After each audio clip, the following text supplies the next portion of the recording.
Oh, hello there! You might have seen me in things such as the classroom, walking around museums taking pictures, and crying in the library. And today I'm going to talk to you about Mercury, the periodic table's mysterious and deadly bad boy, which has fascinated humanity since early antiquity. In nature, mercury is found either organically in its liquid form or inorganically in the ore cinnabar. It can be taken off of the cinnabar through pyrometallurgy by mixing the crushed ore with charcoal or coking coal, burning at temperatures above 300 degrees Celsius, in either a rotary kiln or multiple hearth furnaces. Another method for extraction is hydrometallurgy. This leaches it from ores and concentrates with a solution of sodium hydroxide and sodium sulfide. Then it's collected by precipitation with aluminum or by electrolysis. Mercury has also been used in order to extract other metals, such as silver, using the patio process, which has been used from the 16th to 20th century. The process involves taking silver ore and crushing it by new power in arrastras, which are shallow circular pits and are paved with stone. The silver powder then is spread over in a patio and sprinkled with mercury, copper sulfate, and salt, which then is mixed with the muse and stone again. The silver then dissolves into the mercury, and once the amalgamation is done, the resulting material is put in large tubs of water until only the amalgam is left, and then the mercury would get evaporated off. Speaking of silver, gold, and mercury, due to its interesting nature, alchemists took special interest in it. Paracelsus explained it as such: for mercury is the spirit, sulfur is the soul, and salt is the body. Thus, mixing mercury and sulfur creates matter and consciousness in the form of salt. Alchemists tend to use many metaphors in their recipes as to keep them from getting into the wrong hands. For an example, a green lion eating the sun has been deciphered to be the process of mixing gold with mercury. An interesting case is that of Wenzel Zehler, who in 1657 showed Leopold I his laboratory and how he could create gold from copper and mercury. Then, the court's jeweler inspected the produced metal and concluded it was indeed pure gold. Nowadays, we indeed know that one can create gold through radioactive decomposition of certain isotopes from mercury and platinum. But the radioactive gold then turns back into mercury in about 30 days. So could alchemists have figured out an easier way to turn mercury into gold and furthermore make it last forever? Even though mercury has been deemed as highly toxic nowadays, it was viewed as a source of life and immortality throughout much of history.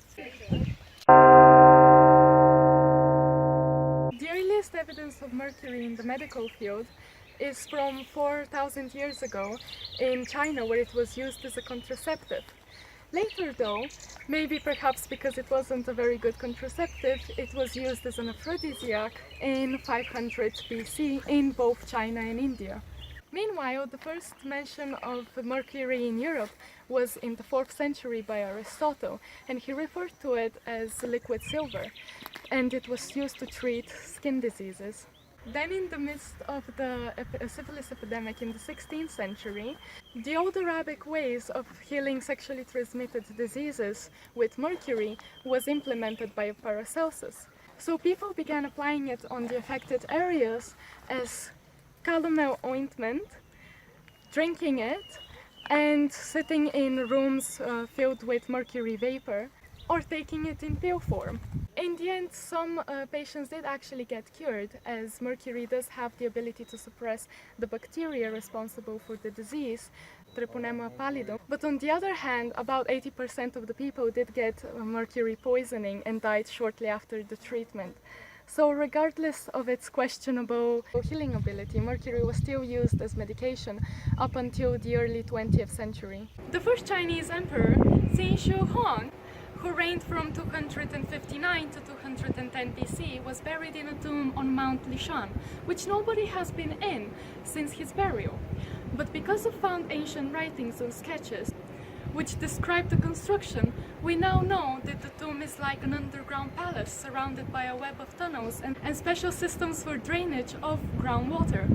Archaeologists have yet to investigate the tomb, as there are high levels of mercury vapor coming from the inside.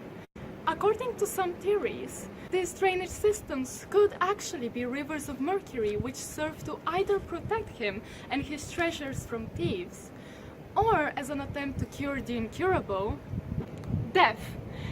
One person who did believe that was the Chinese alchemist Ko Hung, who lived in the 3rd and 4th centuries. His dogma was, man is what he eats. So if one were to eat gold, they would achieve perfection and immortality. But as most true believers were poor, the gold which could be extracted from cinnabar was deemed as a sufficient substitute.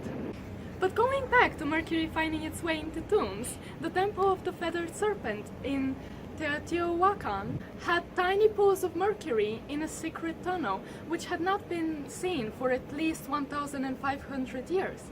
According to the archaeologist Sergio Gomez Chavez, the liquid metal could be a way to recreate the rivers and lakes found in the underworld, which signify riches, rebirth, and death in Mayan culture.